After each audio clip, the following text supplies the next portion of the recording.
everybody. Welcome to the month of August. This month we are digging deep to discover what matters most. When Jesus was a little boy, he grew up learning wisdom, and he wants the same thing for us. When we make the wise choice, we're growing in wisdom too. So take a seat and let's see what the story has for us today.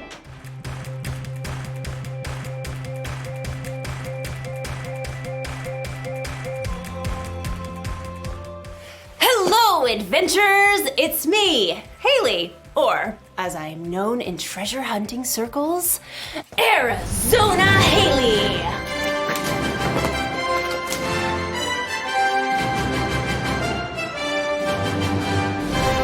Or just Haley is fine. That's also fine. Today, we're hunting for treasure. Not just any treasure, mind you. The treasure of wisdom.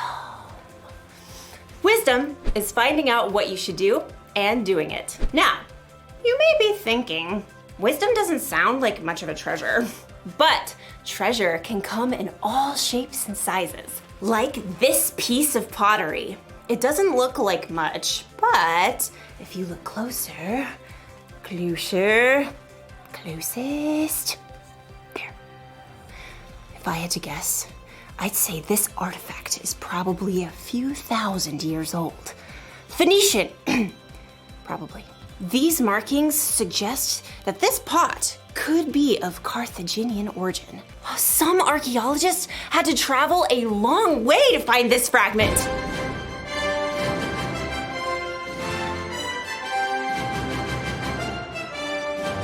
Who can say how much this piece is worth? I'm thinking 14, 15, $7.49.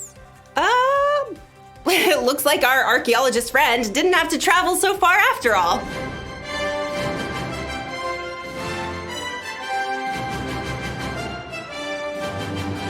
You see, you can find treasure anywhere. You can find it halfway across the world.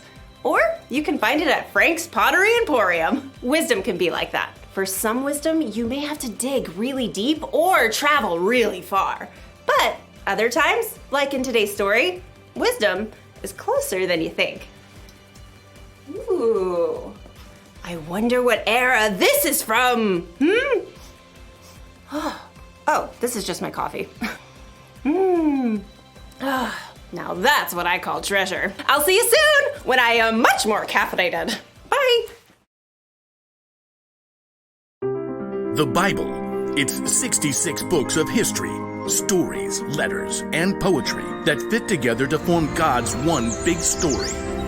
The epic adventure of how He created us and loves us so much that He made a way to rescue us. As we travel through the Bible, from Genesis to Revelation, we discover people who met God and found their lives changed forever. Now, for an amazing story, inspired by the book of Luke, chapter 2, verses 41 through 52. When God sent His very own Son, Jesus, to earth, angels shouted the good news. Fear not, I bring you good news of great joy. Shepherds and wise men journeyed to visit Jesus, and later, Mary and Joseph hurried to Egypt with their young son to keep him safe from King Herod. But Jesus wasn't always a baby or a young child. We don't know much about his early years, but he had to learn to walk and talk just like every other child. Mama. He probably learned from Joseph how to hammer nails and smooth pieces of wood for tables and wheels. We do know one very important story from the time Jesus was a boy. One of Jesus' followers, Luke, wrote it down many years later. He begins, every year Jesus' parents went to Jerusalem for the Passover feast. And when Jesus was 12 years old, they went up to the feast as usual.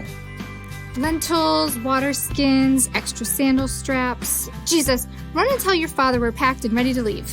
Yes, Mother. The trip from their home in Nazareth to Jerusalem took several days. Friends and family traveled together. Jesus likely spent the day with his cousins and friends, finding his parents at dinner time.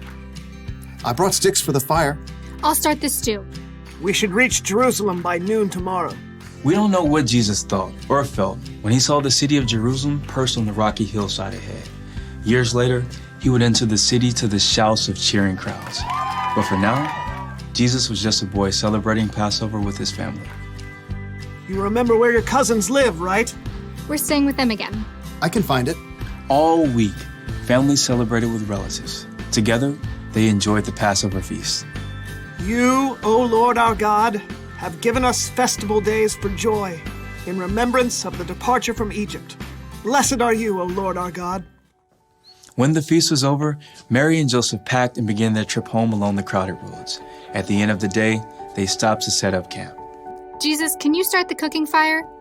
Jesus? I thought I saw him with... No, that was before we left the city. Mary and Joseph searched through the nearby families, settling down for the evening. Have you seen Jesus? Not since he gave me the last potato pancake yesterday evening. No one's seen him. Since Jerusalem. We left him in the city.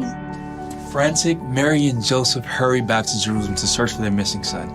They immediately checked the home where they had been staying. Very sorry, but I haven't seen him. Mary and Joseph crisscrossed the entire city. He loved the honey cakes from that bakery. Excuse me, have you seen a 12-year-old boy about this tall? Dark brown robe.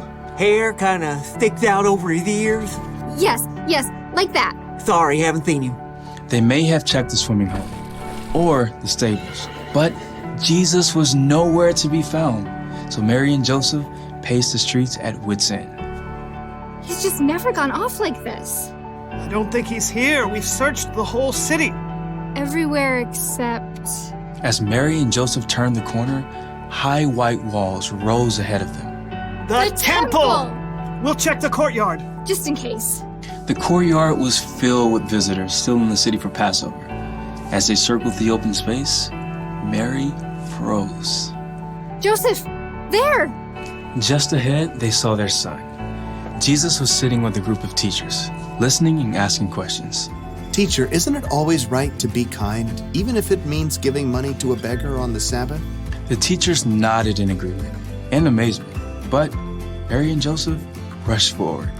Jesus! Son, why have you treated us like this? Grabbing her boy, Mary hugged Jesus so hard she nearly squeezed the air out of him. Your father and I have been worried about you. We've been looking for you everywhere. Why were you looking for me? Didn't you know I had to be in my father's house? All I know is, no more stunts like this, okay? Jesus returned to Nazareth with his parents, obeying everything they asked of him. As he grew wiser and stronger. He also became more and more pleasing to God and to others.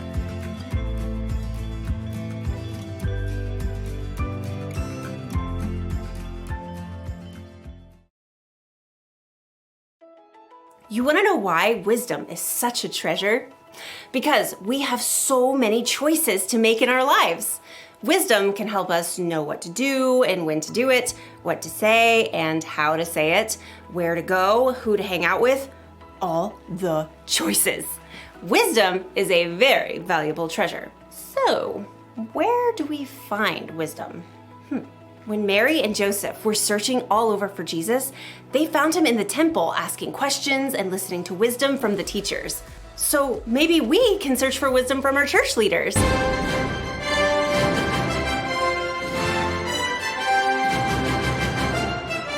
We can tell them how we're feeling and ask them questions when we're not sure of something. Or maybe we can search for wisdom from someone in our family.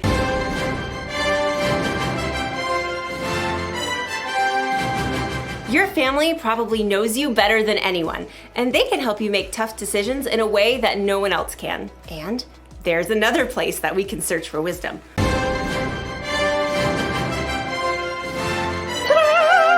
The Bible is full of God's wisdom. Maybe you have one that looks like this. Or maybe you can find a Bible app on someone's phone, and then you should take some time to read it. Or have someone read it to you. Some people spend their lives searching for wisdom in the Bible. That's because wisdom is worth searching for. That's the one thing to remember today. Wisdom is worth searching for. Travel the world if you can, or look in your own home. But keep searching for wisdom. Valuable treasure awaits! Like this Etruscan urn shard. Ah! Hopefully that wasn't too valuable. Well, I will see you next time. time on our next adventure. I really hope we have some Etruscan glue.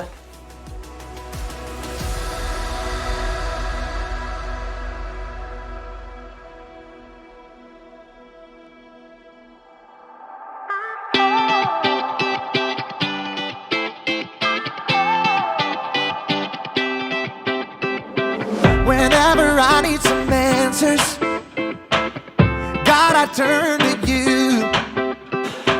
You are my help when I need wisdom. You always see me through. To know that you're chasing after me makes me wanna run to where you are. God, you make this journey worth it. I give you all my heart. When I don't know what to do, you help me figure it out. God, I run to you. When I need a solution, I have no doubt that I will run to you. I run to you. I run to you. I run to you. I run to you. Wherever there is freedom, I know that's where you'll be. You make me wanna do what's right and be the best version of me. To know that you're chasing after me makes me wanna run to where you are. God, you make this journey worth it. I give you all my heart. When I don't know what to do, you help me figure it out. God, I run to you. When I need a solution, I have no doubt that I will run to you. I run to you. I run to you. I run to you. I run to you. I don't wanna stop living for you, for you. I don't wanna stop running to you, God. I don't wanna stop living for you, for you. I don't wanna stop running to you, God. You're all I need, my source for everything. When I don't know what to do, you help me figure it out. I run to you. When I need a solution, I have no doubt that I will run to you. When I don't know what to